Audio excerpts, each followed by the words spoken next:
6 है कि फिफ्थ है? 6 का पहला। ये दोनों जो अवयव दिया हुआ है, मैट्रिक्स जो दोनों दिया हुआ है, वो क्या है आपस में? इक्वल है। जब मैट्रिक्स आपस में इक्वल हो तो उसके सेम जो अवयव होते हैं वो इक्वल होते हैं। ये जो है कौन सा है? A11, तो इधर का भी A11 के इक्वल होगा, यानी दोनों मैट्रिक्स के सेम दोनों मैट्रिक्स के सेम अवयव क्या होंगे? इक्वल होंगे। ठीक, तो y बराबर कितना है आंसर? y बराबर 4। ये तो खत्म हो जा रहा था पहले ही हो। इधर ये किसके बराबर होगा? z के, तो z बराबर 3। देखो यहाँ पर का कौन बराबर है? तो x बराबर 1 निकल तो क्या? हल खत्म, रोक दो बाबू। 6 का सेकंड नंबर, 6 का कौन सा नंबर? ये जो मैट्रिक्स दोनों दिया हुआ है, मैट्रिक्स आपस में क्या दिया हुआ है? इक्वल, तो उसके सेम अवयव क्या होंगे? इक्वल होंगे। ये बराबर होगा इसके, जो किताब ले लो, x प्लस, छोड़ दो ना, क्या मतलब है? x प्लस वाई बराबर कितना? 6। x प्लस वाई बराबर 6, x प्लस वाई बराबर 6। इक्वेशन कौन सा मान लो इसको? 1। बांध करो, जब सॉल्व करो तो इक्वेशन 1। यहाँ देखो 5 प्लस z बराबर कितना होगा? 5। ये तो सॉल्व हो सकता है। z इज इक्वल टू 5 इधर जाएगा तो कितना जाएगा? -5। अब बताओ कितना हो जाएगा? 0। z का मान 0। ठीक, यहाँ देखो x और y बराबर कितना? 8। x और y बराबर कितना? 8। अब तो हो गया टेंशन वाला बात, क्योंकि इसमें क्या है? z निकल चुका है, x प्लस y। ठीक, यहाँ से x का मान कितना हो जाएगा? यहीं पर रखो, यहीं पर रखो।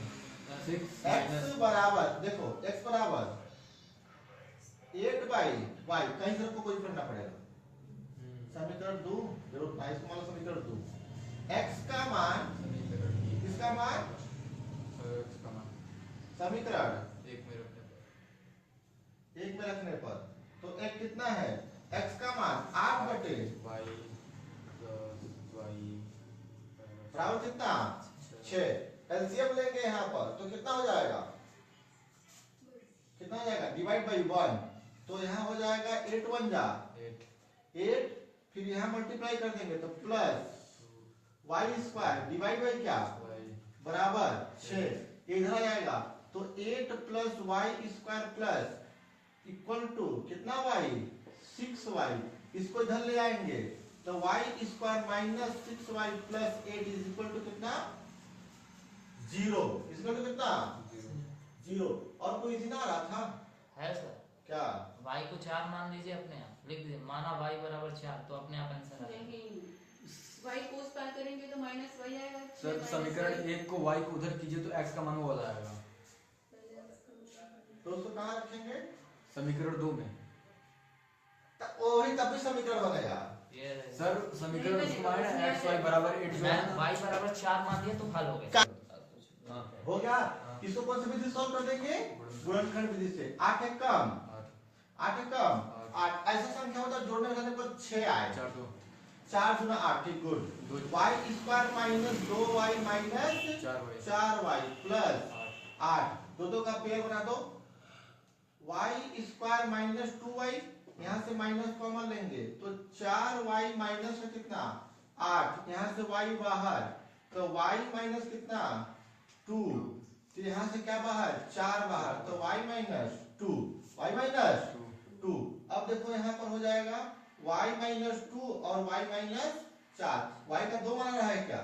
हाँ। y बराबर y माइनस 2 बराबर 0, तो y बराबर कितना?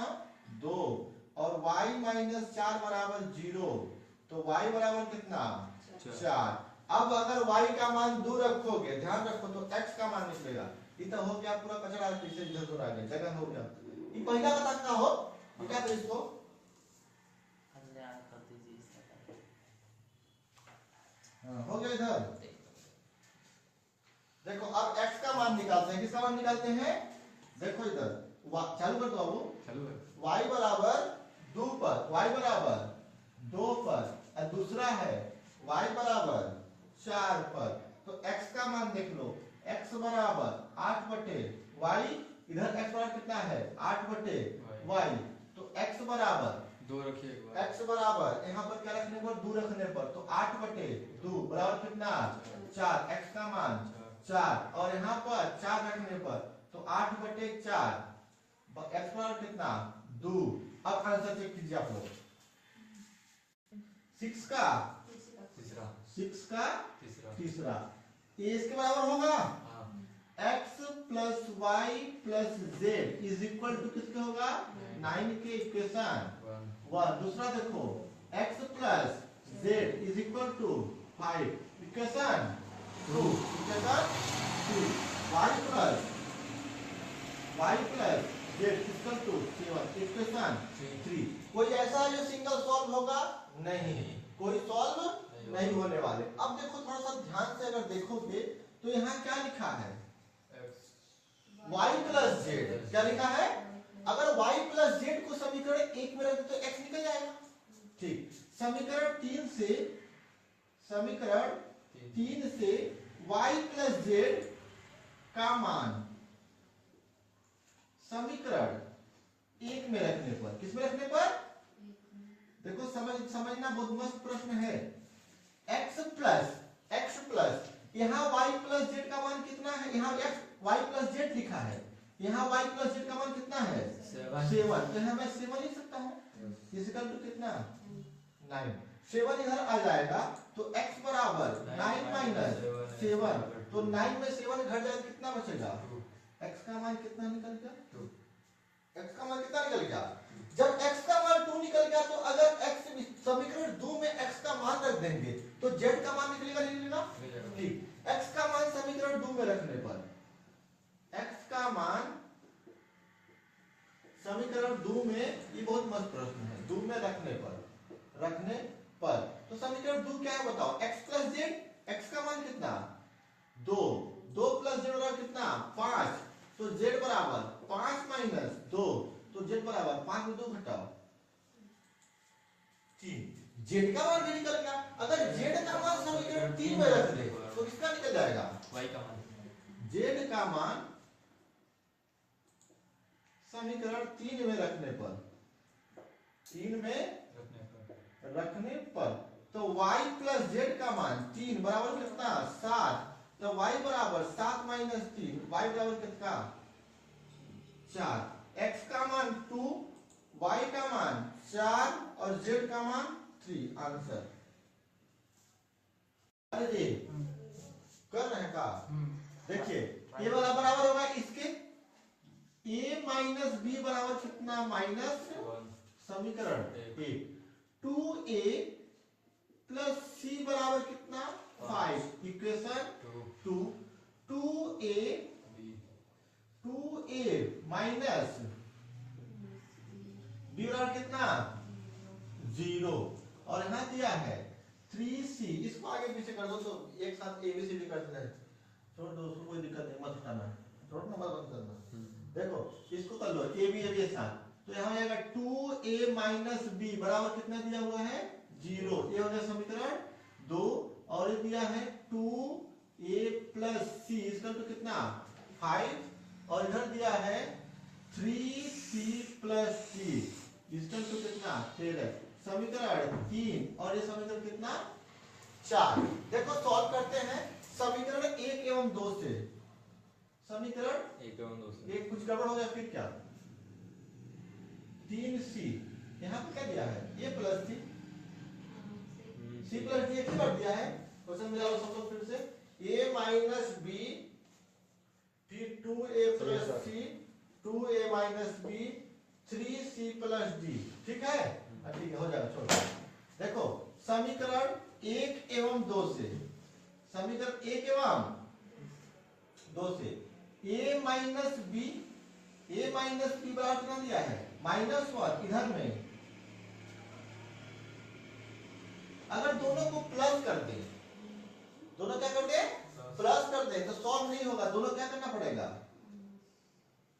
माइनस। क्या करना पड़ेगा जैसे माइनस कर देंगे माइनस भी और प्लस भी क्या हो जाएगा कट जाएगा और माइनस a में से -2 माइनस करेंगे कितना आएगा माइनस का ठीक। और ये तो कोई मतलब नहीं, -1 में से कुछ भी घटाएंगे कितना आएगा -1। तो ए की वैल्यू कितनी आ गई, क्योंकि दोनों माइनस आपस में क्या हो रहा है, कट जा रहा है, तो ए की वैल्यू कितनी 1। अब ए की वैल्यू हम लोग देखो किस में रखे, तुम ही लोग बताओ किस में रखते ए की वैल्यू, जिसमें तुम लोग बोलो समीकरण 1 में रख दो। ए का मान समीकरण 1 में रखने पर, समीकरण 1 में रखने पर, समीकरण 1 में रखेंगे तो कितना जाएगा, 1 माइनस बी बराबर -1, तो माइनस बी बराबर -1 और एक प्लस था, इधर क्या जाएगा -1, तो माइनस बी बराबर कितना, -2 कट गया, तो बी बराबर कितना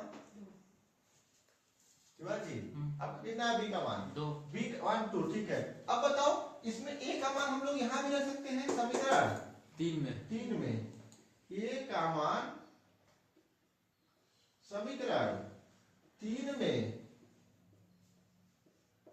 रखने पर, समीकरण 3 क्या है, 2 इंटू ए का मान कितना है 1 प्लस सी इक्वल टू कितना 5, 2 1 जा 2 प्लस सी इक्वल टू कितना 5, सी इक्वल टू। अब बताओ सी का मान किस में रखें, समीकरण 4 में, एक ही ऑप्शन है बस, सी का मान समीकरण 4 में रखने पर, समीकरण 4 कितना है देखो आप लोग, 3 इंटू सी का मान कितना है 3 प्लस डी प्लस 3 त्रिकाई, ये 9 जरा क्या हो जाएगा माइनस हो जाएगा, तो 13 माइनस 9, 13 में 9 घटा दो, ए का मान 1, बी का मान 2 है ना, सी का मान 3, मस्त आ गया 1 2 3 4,